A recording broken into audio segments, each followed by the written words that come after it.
La prophétie biblique a prédit le monde chaotique que nous connaissons tous en ce moment. Le prophète Daniel révéla ce qu'il a appelé le temps de la fin. Dieu a montré à Daniel les tendances prophétiques dont nous sommes témoins chaque jour, selon Daniel chapitre 12 et au verset 4. Et toi, Daniel, cache les paroles et scelle le livre jusqu'au temps de la fin. Plusieurs courront ça et là, et la connaissance sera augmentée. Alors même que nous nous remettons des confinements liés au coronavirus, de nombreuses villes et régions connaissent à nouveau des embouteillages de trafic, reflétant ainsi la prophétie symbolique d'Ésaïe 2, verset 7. Le pays est rempli d'argent et d'or, et il y a des trésors sans fin. Le pays est rempli de chevaux, et il y a des chars sans nombre. La connaissance, elle aussi, a augmenté de manière exponentielle en ces temps de la fin. Le linguiste Jeff Nunberg a observé qu'un exemplaire quotidien du New York Times contient plus d'informations que l'anglais moyen du XVIIe siècle n'en a rencontré dans toute sa vie.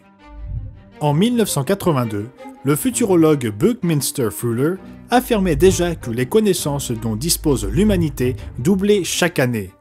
Plus récemment, des scientifiques d'IBM ont découvert qu'à partir de 2020, les connaissances doubleraient toutes les 12 heures.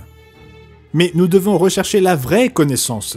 Daniel a également prédit la grande tribulation, corroborée plus tard par le Messie, Jésus de Nazareth, dans Matthieu 24. Daniel 12, verset 1. Et ce sera une époque de détresse, telle qu'il n'y en a point eu de semblable depuis que les nations existent jusqu'à cette époque. La prophétie biblique révèle l'avenir de toutes les nations au cours de la prochaine décennie et au-delà. Savez-vous ce qui se passera après la grande tribulation ? Le livre de l'Apocalypse et de nombreuses autres prophéties ailleurs dans la Bible révèlent la séquence des événements et parlent du jour prophétique de l'Éternel. Le jour de l'Éternel arrive bientôt. C'est la période des jugements de Dieu sur les nations rebelles de ce monde. Serez-vous prêts, vous et votre famille ? Vous devez comprendre ce qu'est le jour de l'Éternel selon la prophétie biblique. Restez à l'écoute.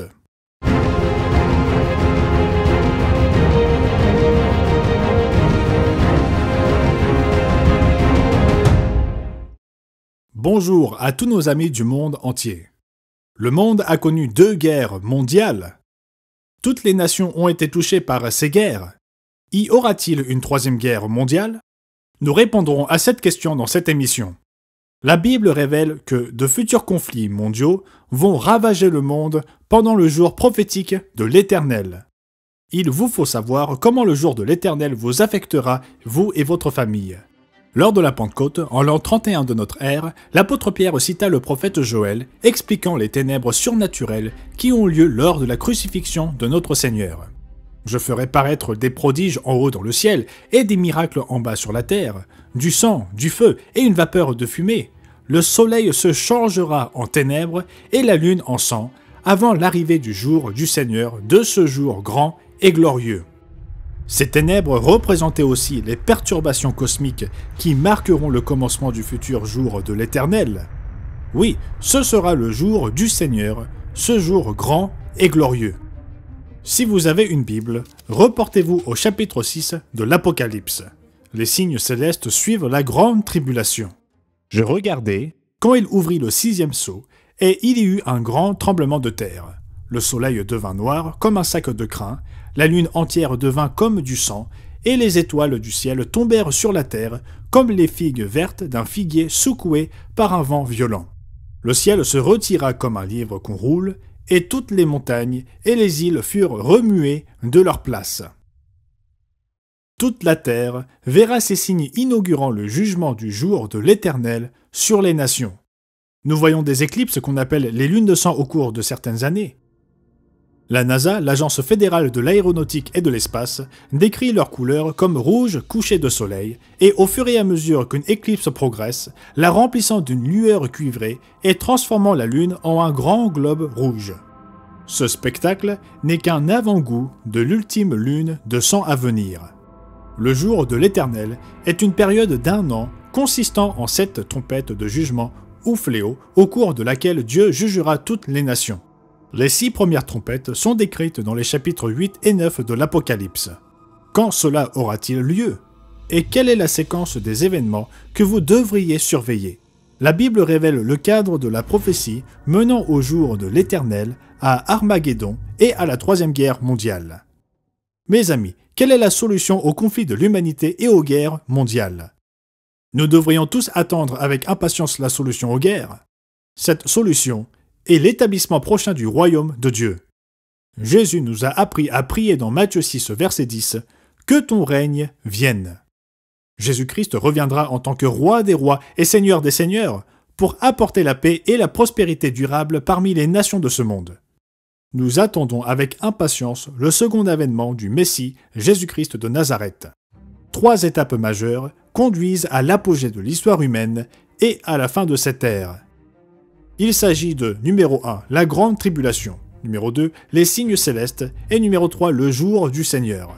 Ces 3 événements couvrent une période d'environ 3 ans et demi. Il y a plus de 30 prophéties dans la Bible qui font référence au jour du Seigneur. Ésaïe 34, verset 8 et Ésaïe 63, verset 4 montrent que le jour du Seigneur, dans la prophétie de la fin des temps, l'époque qui précède le second avènement, correspond à une période d'1 année. Vous pourriez vouloir noter ces références, Ésaïe 34, verset 8 et Ésaïe 63, verset 4. Alors que la grande tribulation se déroule, les fameux 4 cavaliers de l'Apocalypse vont intensifier leur chevauchée. Dans le livre de l'Apocalypse, chapitre 5, il est question d'un rouleau scellé de 7 sceaux. Jésus, celui qui révèle, ouvre les sceaux du livre. Nous lisons la description de ces sceaux dans le 6e chapitre de l'Apocalypse. Les 4 premiers sceaux représentent les 4 cavaliers de l'Apocalypse. Ils sont décrits dans Apocalypse 6, versets 1 à 8. Le premier cavalier, monté sur le cheval blanc, représente les fausses religions, les faux Christ. Jésus lui-même indique la séquence de ces événements de la fin des temps dans sa prophétie du mont des Oliviers dans Matthieu 24. Le deuxième sceau révèle un cavalier monté sur un cheval roux qui a le pouvoir d'enlever la paix de la terre. Le troisième sceau présente un cavalier sur un cheval noir représentant la pénurie de nourriture et la famine qui en résulte. Le quatrième sceau montre un cavalier sur un cheval verdâtre représentant la mort et la peste. Ces 4 cavaliers ont le pouvoir de tuer une grande partie de la population humaine. Comme il est dit dans Apocalypse 6, verset 8. Le pouvoir leur fut donné sur le quart de la terre pour faire périr les hommes par l'épée, par la famine, par la mortalité et par les bêtes sauvages de la terre. Oui, il y a toujours eu la guerre, la famine et la peste. Mais vous et moi verrons les 4 cavaliers de l'Apocalypse intensifier leur chevauchée avec un impact mondial sans précédent. Puis le 5e sceau décrit une persécution des saints à la fin des temps.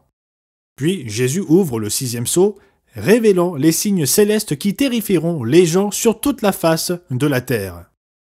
La grande tribulation dure 2 ans et demi. Ensuite, Dieu envoie les perturbations cosmiques ou les signes célestes. Le jour de l'Éternel suit les signes célestes et apporte le jugement de Dieu sur les nations pendant une période d'1 an. Que se passe-t-il pendant cette période de jugement d'1 an? Apocalypse 8 et 9 décrivent 6 des 7 fléaux des trompettes. Une clé majeure pour comprendre le livre de l'Apocalypse est qu'il y a 7 sceaux, 7 événements de trompette et 7 derniers fléaux ou coupes. Pour faire simple, comme vous pouvez le voir sur ce tableau, le 7e sceau se compose de 7 événements de trompette. La 7e trompette comprend les 7 derniers fléaux, y compris la bataille finale entre le bien et le mal, qu'on appelle Armageddon. Que se passe-t-il pendant le jour de l'Éternel? Lisons ce qui se passe lorsque l'agneau Jésus-Christ ouvre le 7e sceau. Reportez-vous à Apocalypse, le 8e chapitre. Essayons de bien comprendre. Le 7e sceau représente le jour de l'Éternel et les événements qui se déroulent pendant cette période d'1 an. Ceci est très important. Pourquoi? Parce que ces événements mènent au plus grand événement de l'histoire. Le second avènement du Messie, Jésus de Nazareth. Apocalypse 8, verset 1. Quand il ouvrit le 7e sceau, il y eut dans le ciel un silence d'environ une demi-heure. Et je vis les 7 anges qui se tiennent devant Dieu, et 7 trompettes leur furent données. Ces 7 trompettes représentent le jugement de Dieu sur les nations. Les 4 premières perturbent l'écologie et l'environnement. Remarquez les sous-titres résumant ces jugements dans les versets 7 à 13. La première trompette frappe la flore. La seconde trompette frappe les mers. La troisième trompette frappe les fleuves. et la quatrième trompette frappe les cieux. Ces fléaux des trompettes, comme on les appelle, apporteront la dévastation sur la terre. Les nations réclameront des produits de première nécessité qui disparaîtront de leurs terres, lacs et rivières. Il reste 3 fléaux de trompettes.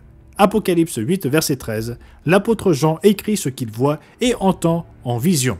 Je regardais, Et j'entendis un aigle qui volait au milieu du ciel, disant d'une voix forte « Malheur, malheur, malheur aux habitants de la terre, à cause des autres sons de trompette que les 3 anges vont faire retentir. » Les 3 derniers fléaux de trompette sont appelés des malheurs. Le mot malheur est une exclamation de chagrin. Le premier malheur, ou le 5e fléau de trompette, est décrit au chapitre 9. Le 5e ange fait retentir une trompette qui déclenche une action militaire qui dure 5 mois. Et quelle puissance soutient cette action militaire? Apocalypse 9, verset 11. Elles avaient sur elles comme roi l'ange de l'abîme, nommé en hébreu Abaddon et en grec Apollyon. Oui, le destructeur Satan le diable donne son pouvoir à cette force militaire. Le 2e malheur, ou le 6e fléau de trompette, est représenté par des chevaux et cavaliers symboliques. Nous assistons ici à une intense contre-attaque militaire. Apocalypse 9, verset 12. Le premier malheur est passé. Voici, il vient encore 2 malheurs après cela. Le 6e ange sonna de la trompette, et j'entendis une voix venant des 4 cornes de l'autel d'or qui est devant Dieu, et disant au 6e ange qui avait la trompette, « Délie les 4 anges qui sont liés sur le grand fleuve, l'Euphrate. » Une armée de 200 millions de personnes traverse l'Euphrate et détruit 1/3 de la population mondiale. et les 4 anges, Qui étaient prêts pour l'heure, le jour, le mois et l'année, furent déliés afin qu'ils tuent le tiers des hommes. Le nombre des cavaliers de l'armée était de 2 myriades de myriades. J'en entendis le nombre, et ainsi dans la vision, je vis les chevaux et ceux qui les montaient, ayant des cuirasses couleur de feu, d'hyacinthe et de soufre. Les têtes des chevaux étaient comme des têtes de lions, et de leur bouche il sortait du feu, de la fumée et du soufre. Le tiers des hommes fut tué par ces 3 fléaux, par le feu, par la fumée et par le soufre qui sortaient de leur bouche. Cette phase de la 3e guerre mondiale tuera des milliards de personnes. Jésus a dit dans Matthieu 24, verset 22, que si ces jours n'étaient pas abrégés, aucune chair ne serait sauvée. Autrement dit, toute vie ici-bas serait détruite. Notre Seigneur révèle la séquence des événements qui mèneront à son second avènement. Mes amis, j'espère que vous priez quotidiennement comme Jésus nous l'a enseigné dans Matthieu 6, verset 10, « Que ton règne vienne ». Alors que cette annonce de la 7e trompette sera une bonne nouvelle pour vous et moi, les nations rebelles rejetteront cette annonce et combattront même le Christ lors de son avènement. Apocalypse 11, verset 15.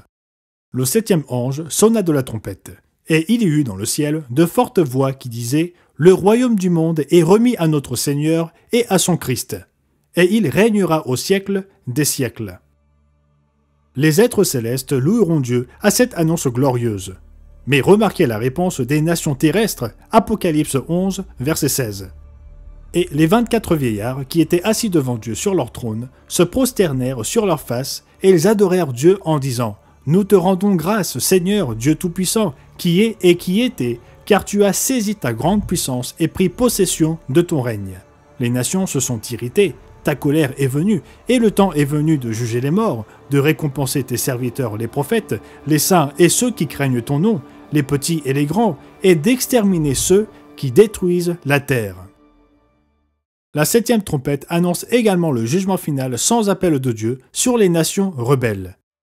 Cette période de jugement exécute la colère de l'agneau. Comme il est dit dans Apocalypse 6, verset 17, « Car le grand jour de sa colère est venu. » La 7e trompette conclut cette année du jour de l'Éternel par 7 jugements finaux. Apocalypse 15, verset 1. Puis je vis dans le ciel un autre signe, grand et admirable, 7 anges qui tenaient 7 fléaux, les derniers, car par eux s'accomplit la colère de Dieu. Le 16e chapitre de l'Apocalypse décrit ces fléaux du jugement final. L'apôtre Jean écrit « Et j'entendis une voix forte qui venait du temple et qui disait aux 7 anges « Allez et versez sur la terre les 7 coupes de la colère de Dieu. » Pour gagner du temps, je vais simplement énumérer les coupes telles qu'elles sont mentionnées dans la version Louis II de la Bible. Première coupe, un ulcère malin et douloureux. Deuxième coupe, la mer se transforme en sang. Troisième coupe, les fleuves se transforment en sang. Quatrième coupe, les hommes sont brûlés. Cinquième coupe, l'obscurité et la douleur. Sixième coupe, l'Euphrate s'est asséché. Septième coupe, la terre est complètement ébranlée. On pourrait penser que les gens réagiraient à la correction de Dieu et se repentiraient. Mais non. Les hommes furent brûlés par une grande chaleur, et ils blasphémèrent le nom de Dieu qui a l'autorité sur ces fléaux, et ils ne se repentirent pas pour lui donner gloire. Les nations rebelles de la planète Terre seront en colère. Une fois l'Euphrate asséché, les armées se rassembleront à Megiddo, dans le nord d'Israël, pour combattre ce qu'on appelle communément la bataille d'Armageddon. Vous pouvez lire à ce sujet dans Apocalypse 16, versets 12 à 16. Oui, la culmination de la Troisième Guerre mondiale est déjà annoncée. Le roi des rois lui-même nous donne cet avertissement et cette bénédiction. « Voici, je viens comme un voleur. Heureux celui qui veille et qui garde ses vêtements, afin qu'il ne marche pas nu et qu'on ne voit pas sa honte. » Oui, mes amis, continuez à surveiller les nouvelles mondiales concernant les événements prophétiques. Apprenez la séquence des événements prophétiques et restez spirituellement éveillés. Et quel sera le résultat de cette illustre bataille de tous les temps? On l'appelle le combat du grand jour du Tout-Puissant dans Apocalypse 16 au verset 14. Les rois de la terre rejoindront la bête symbolique à Armageddon. La superpuissance de la bête sera une résurgence de l'ancien empire romain, comme nous l'avons expliqué dans des émissions précédentes. Leur jugement est déjà déterminé dans cette étonnante prophétie. Ouvrez la Bible et lisez Apocalypse 17 verset 12. Les 10 cornes que tu as vues sont 10 rois, qui n'ont pas encore reçu de royaume, mais qui reçoivent autorité comme rois pendant 1 heure avec la bête. Ils ont un même dessein, et ils donnent leur puissance et leur autorité à la bête. Ils combattront contre l'agneau, et l'agneau les vaincra, parce qu'il est le Seigneur des seigneurs et le roi des rois, et les appelés, les élus et les fidèles, qui sont avec lui, les vaincront aussi. Oui, les vrais chrétiens seront avec le roi des rois. Et oui, ils échapperont au jugement du jour de l'Éternel sur les nations. Mes amis, certains d'entre vous qui regardez cette émission sont peut-être arrivés à un point de la vie où ils veulent changer radicalement et mener une vie nouvelle en se repentant de leurs péchés et en acceptant le sang versé du Christ pour le pardon de leurs péchés. L'apôtre Pierre s'adressa à des milliers de fidèles à Jérusalem le jour de la Pentecôte en l'an 31 de notre ère. Lisez cela dans la Bible, dans Actes 2. Les foules avaient été complices de la crucifixion du Christ et elles ont eu le cœur vivement touché en réponse au message de Pierre. Elles ont demandé à Pierre et aux apôtres « Hommes frères, que ferons-nous » Écoutez la réponse de Pierre qui est tout aussi urgente pour nous aujourd'hui. « Repentez-vous et que chacun de vous soit baptisé au nom de Jésus-Christ pour le pardon de vos péchés et vous recevrez le don du Saint-Esprit. » Si vous avez suffisamment étudié la Bible pour comprendre le véritable repentir et l'engagement d'obéir à votre Sauveur et aux instructions de la Bible, nous avons des représentants dans de nombreuses régions du monde. Il suffit de nous contacter dans l'un de nos bureaux régionaux dont la liste figure dans la revue du Monde de Demain ou sur le site internet mondedemain.org. Serez-vous avec le Christ lors de son avènement en tant que l'un de ceux qui sont les appelés, les élus et les fidèles? Plus de 30 prophéties dans la Bible parlent du jour de l'Éternel. Nous avons vu la dévastation future qui résultera d'une guerre mondiale. Heureusement, à la fin du jour de l'Éternel, la 7e trompette annonce la bonne nouvelle de la prise de contrôle des gouvernements mondiaux par le Christ. Ouvrez la Bible et consultez le chapitre 19 d'Apocalypse. L'apôtre Jean écrit « Puis je vis le ciel ouvert, et voici, parut un cheval blanc. Celui qui le montait s'appelle fidèle et véritable, et il juge et combat avec justice. Ses yeux étaient comme une flamme de feu. Sur sa tête étaient plusieurs diadèmes. Il avait un nom écrit que personne ne connaît, si ce n'est lui-même, et il était revêtu d'un vêtement teint de sang. Son nom est la parole de Dieu. Les armées qui sont dans le ciel le suivaient sur des chevaux blancs, revêtus d'un fin lin blanc, pur. De sa bouche sortait une épée aiguë pour frapper les nations. Il les pètera avec une verge de fer, et il foulera la cuve du vin de l'ardente colère du Dieu Tout-Puissant. Il avait sur son vêtement et sur sa cuisse un nom écrit « Roi des rois et Seigneur des seigneurs ». Les nations répondront avec colère à l'avènement du Christ, comme il est dit dans Apocalypse 11 au verset 18. Lorsque le Christ reviendra ici-bas, il vaincra tous ses ennemis. Il vaincra les nations et leurs armées puissantes qui combattront contre lui lors de son avènement.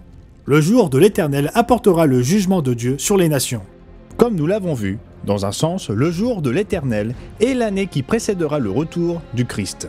Dans un autre sens, il s'étend tout au long du millénaire puis au-delà, dans l'éternité. L'apôtre Pierre le décrit de cette façon. 2 Pierre 3 au verset 10. « Le jour du Seigneur viendra comme un voleur. En ce jour, les cieux passeront avec fracas, Les éléments embrasés se dissoudront, et la terre avec les œuvres qu'elle renferme sera consumée. Puisque tout cela est en voie de dissolution, combien votre conduite et votre piété doivent être saintes. Attendez et hâtez l'avènement du jour de Dieu, jour à cause duquel les cieux enflammés se dissoudront, et les éléments embrasés se fondront. mais nous attendons, selon sa promesse, de nouveaux cieux et une nouvelle terre où la justice habitera. » Merci d'avoir regardé. Pour comprendre les événements prophétiques menant au jour de l'Éternel, commandez votre CD gratuit intitulé « Le jour du Seigneur » en cliquant sur le lien dans la description. N'oubliez pas de vous abonner afin de ne rater aucune vidéo du monde de demain. À très bientôt.